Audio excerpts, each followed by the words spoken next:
guys, breakfast tayo. Date chapati. Yan ang breakfast ko guys. Date chapati. With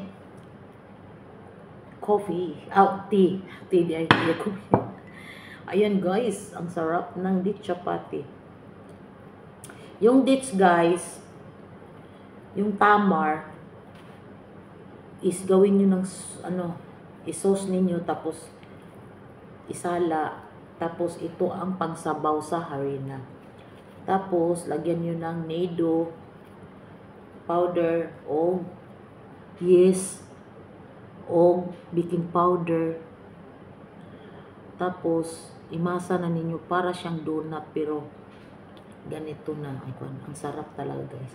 Pagdagdag sa taba. Paborito ng amo ko to guys, kaya kami din, paborito din namin. Lumulobo guys. Para siyang donut. Kaya, tingnan nyo.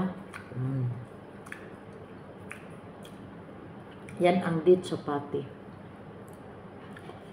Lalo na mainit. Oh my God, ang sarap. Tapos, partneran natin ng cheese. Masarap siya pag may craft cheese.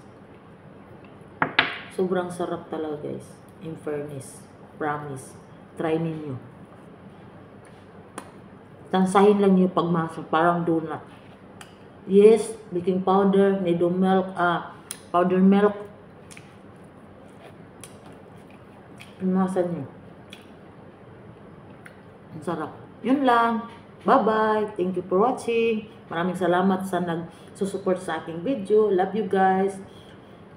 Please like and subscribe and share and hit the notification bell para updated kayo sa mga bagong videos ko. Bye-bye. God bless us all.